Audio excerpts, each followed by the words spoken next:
Profit and ലോസിൽ കുറച്ച് confusing ആയിട്ടുള്ള ഒരു ടോപ്പിക്കാണ് ഡിസോണസ്റ്റ് ഷോപ്പ് കീപ്പർ എന്നുള്ളത്. അപ്പം നോർമൽ ക്വസ്റ്റ്യൻസിൽ നമുക്ക് പ്രോഫിറ്റ് അല്ലെങ്കിൽ ലോസ് കാണാൻ വേണ്ടി കോസ്റ്റ് പ്രൈസും സെല്ലിംഗ് പ്രൈസും മാത്രം കൺസിഡർ ചെയ്താൽ മതിയെങ്കിൽ ഇവിടെ നമ്മൾ ഒരു ഫാക്ടർ കൂടെ നോക്കേണ്ടതുണ്ട്, അതായത് wait.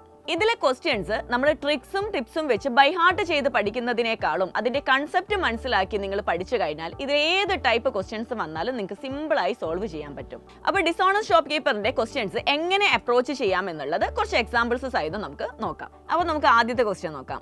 A dealer professing to sell his goods at a cost price uses 950 grams weight for 1 kg. His gain percentage is. അപ്പോൾ ഇവിടെ എന്താ പറഞ്ഞിരിക്കുന്നത്? ഇയാൾ പറയുന്നത് കോസ്റ്റ് പ്രൈസിനാണ് ഈ വസ്തു വിൽക്കുന്നത്, പക്ഷേ 1 കിലോഗ്രാമിന് പകരം എത്രയേ കൊടുക്കുന്നുള്ളൂ? 950 ഗ്രാംസേ കൊടുക്കുന്നുള്ളൂ. അപ്പോൾ നേരത്തെ ഞാൻ പറഞ്ഞതുപോലെ നമുക്ക് ഡിസോണസ്റ്റ് ഷോപ്പ് കീപ്പറിലോട്ട് വരുമ്പോൾ ഈ കോസ്റ്റ് പ്രൈസും സെല്ലിംഗ് പ്രൈസും കൂടാതെ എന്തുകൂടെ കൺസിഡർ ചെയ്യണം? ഇയാൾ എത്രയാണ് കൊടുക്കുന്നത്, ആ ആക്ച്വൽ വെയിറ്റ് എത്രയാണ് കൊടുക്കുന്നത്, എത്രയാണ് കൊടുക്കുമെന്ന് പറയുന്നത്, ഈ കാര്യം കൂടെ നമ്മൾ കൺസിഡർ ചെയ്യേണ്ടതുണ്ട്. അപ്പോൾ ഇവിടെ രണ്ട് സിറ്റുവേഷൻസ് ഉണ്ട്, അതായത് ഇയാൾ വാങ്ങിക്കുന്ന സമയത്തെ കേസും അതേപോലെ ഇയാൾ വിൽക്കുന്ന സമയത്തെ കേസും. ഇത് രണ്ടും നമുക്ക് നോക്കാം. ഒന്നാമത്തേത് ബൈ ചെയ്യുന്ന സമയത്ത്. ബൈ ചെയ്യുന്ന സമയത്ത് ശരിക്കും ഇയാൾ എന്താണ് അവിടെ ബൈ ചെയ്യുന്നത്? 950 ഗ്രാംസ് ആണ്, ഇത്രയുമാണ് അയാൾക്ക് വിൽക്കേണ്ടത് അല്ലേ? അപ്പം 950 ഗ്രാംസ് ഇയാൾ ബൈ ചെയ്യുന്നു. ആൻഡ് ഇയാൾ വിൽക്കുന്ന സമയത്ത് ഇയാൾ വിൽക്കുന്നത് ആക്ച്വലി 950 ഗ്രാംസ് ആണെങ്കിലും എത്ര വിൽക്കുന്നു എന്നാണ് അവകാശപ്പെടുന്നത്? 1000 ഗ്രാംസ് അല്ലെങ്കിൽ 1 kg വിൽക്കുന്നു എന്നാണ് അവകാശപ്പെടുന്നത്. ഇനി നമുക്കിവിടെ പെർ ഗ്രാം ഇതിന്റെ പ്രൈസ് എന്ന് പറയുന്നത് 1 രൂപയായിട്ട് കൺസിഡർ ചെയ്യുകയാണെങ്കിൽ, ഇപ്പോൾ ഇവിടെ ക്വാണ്ടിറ്റി എന്ന് പറയുന്നത് 950 ഗ്രാംസും 1000 ഗ്രാംസുമാണ്. ആൻഡ് ഇതിന്റെ പ്രൈസ് എന്ന് പറയുന്നത് നമ്മൾ പെർ പ്രൈസ് 1 റുപ്പി എടുക്കുകയാണെങ്കിൽ ഫസ്റ്റ് കേസിൽ 950 ആൻഡ് സെല്ല് ചെയ്യുന്ന സമയത്ത് 1000 റുപ്പീസ് വരും അല്ലേ? അപ്പോൾ ഇവിടെ ഇയാൾ വാങ്ങിക്കുന്നത് 950 റുപ്പീസിനാണ്, പക്ഷെ സെല്ല് ചെയ്യുന്നത് 1000 റുപ്പീസിനാണ്. ആക്ച്വലി ഇവിടെ കോസ്റ്റ് പ്രൈസും സെല്ലിംഗ് പ്രൈസും തമ്മിലുള്ള റേഷ്യോ എന്താണെന്ന് നമുക്ക് പറയാൻ പറ്റും? 950:1000 ആണെന്ന് പറയാൻ പറ്റും അല്ലേ? 950 റുപ്പീസിന് വാങ്ങിച്ച വസ്തു വിൽക്കുന്നത് 1000 റുപ്പീസിനാണ്. So we can say that ഇവിടെ പ്രോഫിറ്റ് എന്ന് പറയുന്നത് 50 റുപ്പീസ് ആണ് ആൻഡ് കോസ്റ്റ് പ്രൈസ് എന്ന് പറയുന്നത് 950 റുപ്പീസ് ആണ്. 50/950 into 100 that is equal to 1/19 into 100. ഇത് അപ്രോക്സിമേഷൻ എടുത്താൽ 5.26% വിൽ ബി ദ ആൻസർ. അതായത് ഇവിടുത്തെ പ്രോഫിറ്റ് പെർസെൻറ്റേജ് എന്ന് പറയുന്നത് 5.26% ആയിരിക്കും. അപ്പോൾ നിങ്ങൾ ഇവിടെ മനസ്സിലാക്കേണ്ട കാര്യം, കോസ്റ്റ് പ്രൈസിലാണ് സെല്ല് ചെയ്യുന്നത് എന്ന് അവകാശപ്പെടുന്ന സമയത്ത് കോസ്റ്റ് പ്രൈസിന്റെയും സെല്ലിംഗ് പ്രൈസിന്റെയും റേഷ്യോ എന്ന് പറയുന്നത് ഇയാൾ ആക്ച്വലി വിൽക്കുന്ന വെയിറ്റിന്റെയും ഇയാൾ വിൽക്കുന്നു എന്ന് അവകാശപ്പെടുന്ന വെയിറ്റിന്റെയും റേഷ്യോന് ഈക്വൽ ആയിരിക്കും. രണ്ടാമത്തെ ക്വസ്റ്റ്യൻ നോക്കാം. A seller professes to sell his fruits at cost price but still gains 5/19%. How much does he give for 1 kg? നമ്മൾ നേരത്തെ ചെയ്ത ക്വസ്റ്റ്യന്റെ നേരെ ഓപ്പോസിറ്റ് ആയിട്ടുള്ള ക്വസ്റ്റ്യൻ ആണിത്. ഇവിടെ നമുക്ക് പ്രോഫിറ്റ് പെർസെൻറ്റേജ് തന്നിട്ടുണ്ട്.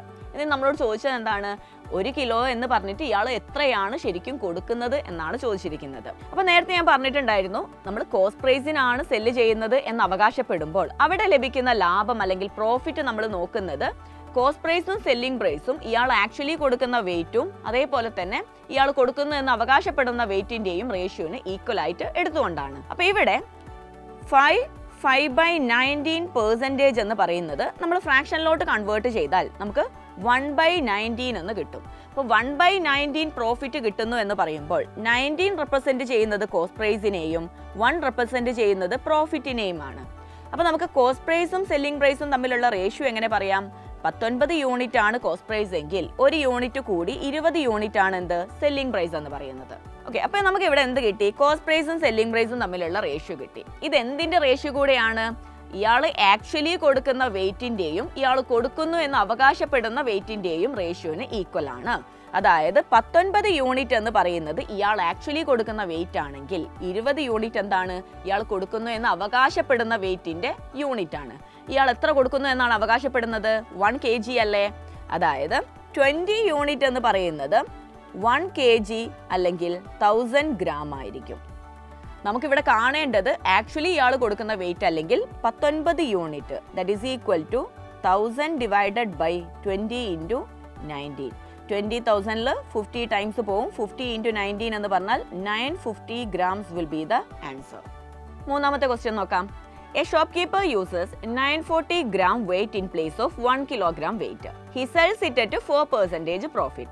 What will be the actual profit percentage. അപ്പോൾ ഇവിടെ നമുക്ക് രണ്ട് കേസസ് വരുന്നുണ്ട്. അതായത് കോസ്റ്റ് പ്രൈസിൽ സെല്ല് ചെയ്യുന്നു എന്നല്ല അവകാശപ്പെടുന്നത്, ഇയാൾ പ്രോഫിറ്റ് എടുത്തിട്ടാണ് സെല്ല് ചെയ്യുന്നത്, 4% പ്രോഫിറ്റ് എടുത്തിട്ട്. പക്ഷെ എന്തും കൂടെ ഉണ്ട്, വെയിറ്റിൽ ഇയാൾ കളവും കാണിക്കുന്നുണ്ട്. 940 ഗ്രാംസേ എന്തിന് പകരം കൊടുക്കുന്നുള്ളൂ, 1 kg പകരം കൊടുക്കുന്നുള്ളൂ. അപ്പോൾ നമുക്ക് രണ്ട് കേസസ് കൺസിഡർ ചെയ്യേണ്ടതുണ്ട്. നമുക്ക് നോക്കാം. ഒന്നാമത്തേത് ക്വാണ്ടിറ്റി. ക്വാണ്ടിറ്റി എന്ന് പറയുന്നത് ഇയാൾ വാങ്ങിക്കുന്ന സമയത്ത് 940 ഗ്രാംസ് വാങ്ങിച്ചാൽ മതി അല്ലേ. പക്ഷേ കൊടുക്കുന്നു എന്ന് അവകാശപ്പെടുന്നത് എന്താണ്, 1000 ഗ്രാംസ് ആണ്, അല്ലെങ്കിൽ 1 kg ആണ്. അപ്പോൾ ക്വാണ്ടിറ്റിയുടെ റേഷ്യോ വരുന്നത് 940:1000. നമുക്കത് കട്ട് ചെയ്ത് കഴിഞ്ഞാൽ എന്ത് കിട്ടും, 47:50 എന്ന് കിട്ടും. ഇനി നമുക്ക് അടുത്തത് നോക്കേണ്ടത് പ്രൈസിൽ വരുന്ന ചേഞ്ച് ആണ്. അതായത് ഇയാൾ വാങ്ങിക്കുന്ന പ്രൈസും അയാൾ വിൽക്കുന്ന പ്രൈസും. പ്രൈസിൽ വരുന്ന ചേഞ്ച് എന്ന് പറയുമ്പോൾ 4% ആണ് പ്രോഫിറ്റ് എടുക്കുന്നത് അല്ലേ. അപ്പോൾ 4% എന്ന് പറയുമ്പോൾ എന്താണ്, അതിന്റെ കറസ്പോണ്ടിങ് ഫ്രാക്ഷൻ 1/25 ആണ്. 25 ആണ് കോസ്റ്റ് പ്രൈസ് എങ്കിൽ 1 എന്താണ്, പ്രോഫിറ്റ് ആണ്. അതായത് കോസ്റ്റ് പ്രൈസും സെല്ലിംഗ് പ്രൈസും തമ്മിലുള്ള റേഷ്യോ എന്ന് പറയുന്നത് 25:26 ആണ്. ഇവിടെ നമുക്ക് ഇയാൾക്ക് ആക്ച്വലി ഉള്ള കോസ്റ്റ് പ്രൈസും സെല്ലിംഗ് പ്രൈസും എന്ന് പറയുന്നത് ഇവിടുത്തെ ക്വാണ്ടിറ്റി ഇൻറ്റു പ്രൈസിന്റെ റേഷ്യോന് ഈക്വൽ ആയിരിക്കണം. സോ ഇവിടെ നമുക്ക് എങ്ങനെ പറയാം, ഇയാളുടെ ആക്ച്വൽ കോസ്റ്റ് പ്രൈസും സെല്ലിംഗ് പ്രൈസും തമ്മിലുള്ള റേഷ്യോ 47:25:50:26. സോ ഈ 25 50-ൽ 2 ടൈംസ് പോവും. സോ ആക്ച്വൽ റേഷ്യോ എന്ന് പറയുന്നത് 47:52 ആയിരിക്കും. അപ്പോൾ ഇവിടുത്തെ കോസ്റ്റ് പ്രൈസ് അല്ലെങ്കിൽ ഇയാൾ വാങ്ങിക്കുമ്പോൾ ഇയാൾ സ്പെൻഡ് ചെയ്യുന്ന എമൗണ്ടും ഇയാൾക്ക് വിൽക്കുമ്പോൾ ലഭിക്കുന്ന എമൗണ്ടും തമ്മിലുള്ള റേഷ്യോ എന്താണ്, 47:52. ഇവിടെ എത്രയാണ് പ്രോഫിറ്റ് കിട്ടുന്നത്, 5 യൂണിറ്റ് ആണ് അല്ലേ. അപ്പോൾ പ്രോഫിറ്റ് പെർസെൻറ്റേജ് നമുക്ക് എങ്ങനെ പറയാം, profit percentage is equal to 5 divided by cost price 47 × 100. That is equal to 500 divided by 47. That is equal to 10.638 something വരും. അപ്രോക്സിമേഷൻ എടുക്കുമ്പോൾ എന്ത് വരും, 10.64% വിൽ ബി ദ ആൻസർ. അടുത്ത ക്വസ്റ്റ്യൻ നോക്കിയാലോ. A dishonest shopkeeper sells millet at 20 per kg which he has bought at 16 per kg and he is giving 800 gram instead of 1000 gram. Find his actual profit percentage. അപ്പോൾ ഇവിടെ ഇയാൾ 1 കിലോയ്ക്ക് 16 രൂപക്ക് വാങ്ങിച്ച വസ്തു കിലോയ്ക്ക് 20 എന്ന കണക്കിനാണ് സെല്ല് ചെയ്യുന്നത്.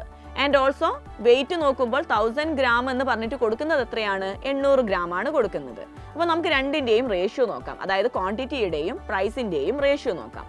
ക്വാണ്ടിറ്റിയുടെ റേഷ്യോ എന്ന് പറയുന്നത് 800 ഗ്രാം ഇൻസ്റ്റെഡ് ഓഫ് 1000 ഗ്രാം ആണ് അല്ലേ. അതായത് 4:5 റേഷ്യോ ആണ് ക്വാണ്ടിറ്റിയിൽ വരുന്നത്.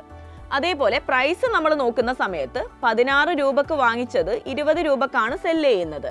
അവിടെ എന്താണ് റേഷ്യോ വരുന്നത്, 4:5 ആണ് റേഷ്യോ വരുന്നത്. സോ ടോട്ടൽ നമ്മൾ നോക്കുമ്പോൾ കോസ്റ്റ് പ്രൈസും സെല്ലിംഗ് പ്രൈസും തമ്മിലുള്ള റേഷ്യോ എന്ത് വരും, 4 × 4 16:25 വരും. അതായത് പ്രോഫിറ്റ് പെർസെൻറ്റേജ് എന്ന് പറയുന്നത് ഇവിടുത്തെ പ്രോഫിറ്റ് എന്ന് പറഞ്ഞാൽ 9 divided by cost price 16 × 100. That is equal to 16-ൽ 4 ടൈംസ്, 100-ൽ 25 times, 225 divided by 4. That is equal to 56.25%. അടുത്ത question. A shopkeeper sells an item at a profit of 15% and uses a weight which is 20% lesser. Find his actual profit percentage. അതായത് ഇയാൾ cell ചെയ്യുമ്പോൾ എടുക്കുന്ന പ്രോഫിറ്റിന്റെ പെർസെൻറ്റേജും അതേപോലെ cell ചെയ്യുമ്പോൾ ഇയാൾ എടുക്കുന്ന വെയിറ്റിൽ വരുന്ന കുറവും രണ്ടും പെർസെൻറ്റേജിൽ നമുക്ക് തന്നിട്ടുണ്ട്. അപ്പോൾ നമുക്ക് ആദ്യം വെയിറ്റിൽ വരുന്ന ചേഞ്ച് നോക്കാം. 20% എന്ന് പറയുമ്പോൾ 1/5 അല്ലേ. അതായത് 1/5 കുറവാണ് ഇയാൾ ആക്ച്വലി കൊടുക്കുന്നത്. അപ്പം ശരിക്കും കൊടുക്കേണ്ടത് 5 യൂണിറ്റ് ആണെങ്കിൽ അതിൽ 1 മൈനസ് ചെയ്തിട്ട് 4 യൂണിറ്റ് ആണ് ഇയാൾ സെല്ല് ചെയ്യുന്നുള്ളൂ. അപ്പോൾ ആക്ച്വൽ വെയിറ്റും അതേപോലെ ഇയാൾ സെല്ല് ചെയ്യുന്നു എന്ന് അവകാശപ്പെടുന്ന വെയിറ്റും തമ്മിലുള്ള റേഷ്യോ നമുക്ക് എങ്ങനെ എടുക്കാം, 4:5 എന്ന് എടുക്കാം. ആൻഡ് ഓൾസോ നമുക്ക് പ്രൈസിലോട്ട് നോക്കുന്ന സമയത്ത് 15% പ്രോഫിറ്റ് അല്ലെങ്കിൽ 3/20 പ്രോഫിറ്റ് ആണ് എടുക്കുന്നത്. അതായത് ആക്ച്വൽ കോസ്റ്റ് പ്രൈസ് 20 യൂണിറ്റ്സ് ആണെങ്കിൽ സെല്ല് ചെയ്യുന്നത് 23 യൂണിറ്റ്സിനാണ്. അപ്പം ഇത് രണ്ടും കൂടെ മിക്സ് ചെയ്യുമ്പോൾ ഇയാൾക്ക് ആക്ച്വലി കിട്ടുന്ന കോസ്റ്റ് പ്രൈസും സെല്ലിംഗ് പ്രൈസും തമ്മിലുള്ള റേഷ്യോ എന്ന് പറയുന്നത് 20 × 4 80 ആൻഡ് 23 × 5 115 വരും. അപ്പോൾ ഇവിടുത്തെ പ്രോഫിറ്റ് എത്രയാണ്, 35 ആണ്. And profit percentage 35 divided by cost price 80 × 100. That is equal to 35 × 5/4 അല്ലെങ്കിൽ 175/4 4. That is equal to 43.75% will be the